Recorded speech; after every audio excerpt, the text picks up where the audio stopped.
All right, guys, it's me, Daniel, VintageMagic.com. We're Donato. Hi, Donato. Hello. We're Scott and Nick. Donato has started a new babysitting service, everybody. So if you when you're visiting New York, drop off your kids and family. Donato charges very, very good rates. Yeah, $200 an hour. Look at this. Look at this. He's already teaching the kids how to peck this.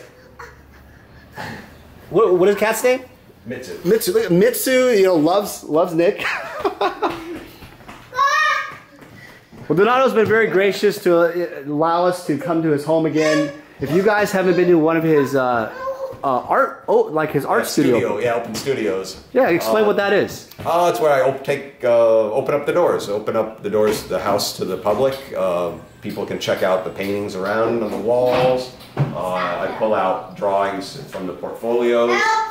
And take them off the stairs, please. I'm trying to. He just doesn't want it. And just basically let people take a look inside what it's like to be an artist living in New York. Exactly. How is it living in New York? Do you think it's difficult to do that, to start out as an artist? Yes and no. I mean, New York has a lot of issues. They're like expensive.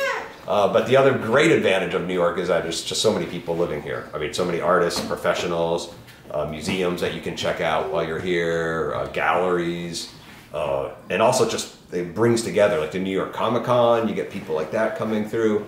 Events. There's now a Brooklyn Expo, like Art Expo, mini Comic-Con that's also happening. So you get a lot of that just in New York. So yeah, it's expensive, it's challenging, but I mean, I made the choice to be here very quickly out of college, and it's worth the investment with all the networking alone. Oh yeah, just the sheer sense of it. Even if you don't stay here that long, you'll live here for a year, you get bombarded with inspiration and ideas and connections with people. Scotty? Yeah. Scott is our designated babysitter, but he's a little distracted with all the beautiful art. Scott, you want to be an artist one day? What do you think? Are you inspired by the beautiful art? You know, all the art here was created by Donato. Most of it. Except the ones, the baby, yeah, over by there. You know, that's a side question. Do you have any piece? Do you have an artist that you collect or like that isn't your own? Not so much collect, but there are a few pieces on the wall there. Daryl Sweet, that's over there, and I've got another piece by a friend, Tony Dieterlese, Omar Ryan. So I've got a few, Dan DeSantos. Right. So there's a few pieces that I've traded with over the years, but I don't collect per se. Oh, you don't collect? I don't really collect that much. So I'm a great appreciator. I guess, partly because I'm in New York. Right. And there's so much art to see. So I don't feel like I have to collect to see art. I just go to a gallery show. I just wait for a gallery show to open, and then I get to see the art. So it's almost living in New York. You have a giant collection. It's like you don't really need to actually collect. You don't have to own it. Yeah, you just, because it's art. There's so much art around here. Imagine if you went to the Metropolitan Museum of Art. Yeah. You can go there like every day. It's open to the public. So it's like having a Rembrandt, just next door. Having Titian. You don't have to pay the $25 million or whatever it is. Yeah, to actually own the things. Yeah, and so that's true also of galleries, since even though they're private spaces, there's so many galleries having public exhibitions, openings. You can just see. I could see. Go over there, Scott. Scott, I need you to over there. Scott, please go over there. Phil Hale. So there's so many artists that you just see, just being here. Yeah. All right. So, so guys, we want to do this video real quick because Donato, thanks for sharing that. This is the Grand Prix promo lands. Right. It's very long, 8 feet. You said? Just about 8 feet. This thing is, I mean, guys, look how long this thing. And this is on a stretch canvas. A little different medium than you usually do, right? For the it's on linen, so it's a really fine weave, and it's triple primed, so it's about as smooth as you can get for a surface. So it's it is a different surface for me because of the scale. And I realized that just to operate on this level, I needed to change from working on a panel to doing something on canvas. So a panel just wouldn't do it for you, or just? I mean, I could have, but then just shipping it like this, you can roll it up, and it's it's in your back pocket just about. Yeah. Coco. Oh, the cat. No, you can't go downstairs. Can't go downstairs. All right, so Scott, why don't you give him one of the toys or something? All right, so Donato, real quick, I appreciate your time.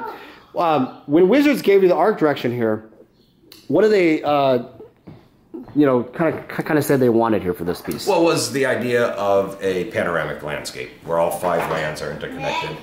They had to be interconnected for the... Right, they wanted them to be flowing from one to another, but they didn't say that it had to be original, a single piece of artwork. They wanted to be interconnected. You know, you could have done it. You know, I could have done these separately and digitally composited them afterwards, but being what I am, the traditional artist, I said, "Oh, you're going to digital soon." Okay, so the greatest limitation actually partly was like how big of a piece of canvas did I want to put this on.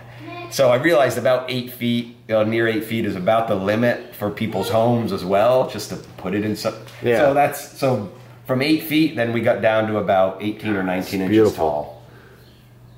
Now this is incredible. I mean, and Therese Nielsen did some Did you know she did some kind of a panoramic connector? And being obviously a traditional artist, how did you decide the order and the sequencing of all this? So that went through various rough little thumbnails, playing around with the forest in the middle, the mountains. You know, so I basically just worked out some various ideas, and then it really just came back to talking with the art director, which was Kieran Yenner, about like what could work, and just my own aesthetics, like just the relative placement of where the pieces fit together as a picture. So it doesn't necessarily follow almost the color wheel of Magic exactly, because it came down to just how good to make the image and the relative placement of those objects next to each other. So yeah, there's a bit of those choices that were artistic rather than game mechanic related. Yeah, after looking at it, I love how you chose the waterfall effect onto the plains with the mountains. Yeah, and there's a little water, like a hint of a river almost flowing. Right, in a way it was it's like a 3D look feel. Yeah, and part of that was, even though, like the mountains are kind of in opposition to plains, so it's like, but they work better together next to each other. Yeah. So it just made sense visually to put them together.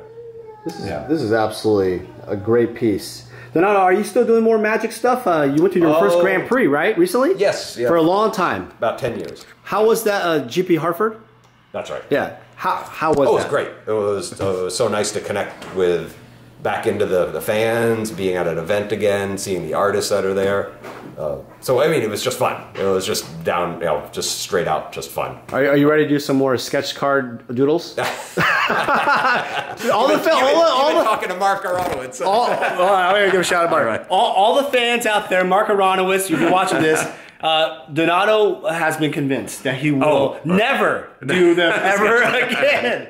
Not never, but it just. So what is it about the sketch cards that are challenging for you? I mean, the surface, right? Well, part of it's the surface. Part of, if you know my sketches, I work almost exclusively now on toned paper. Right. So, I mean, I can work black and white, but I just prefer toned, and I see things tonally now when I'm working. And it's also miniature. And to be honest, it's I like making larger works of art. So if I'm going to spend time making art, I'd rather make a larger drawing. So this micro stuff. We'll let the experts of Howard Lyon and I understand. They're good at it. They do brilliant. They do wonderful. It's hard to draw on the smaller scale. It is, and they actually do paintings too. So the next step is once you start drawing, then you're doing paintings. Right. It's not just the color part of it. It's the tightness of it. That's incredible. Yeah. All right, so guys, if you, Donato, are you going to do any more events anytime soon, or what's the plan there for everybody? Oh, nothing. I don't have anything on the schedule, but except a LuxCon. LuxCon. Yeah, certainly. There's some local science fiction conventions. I've been going to for years. Yeah. All right, so LuxCon, guys, if you haven't been there, it's in Philadelphia Airport.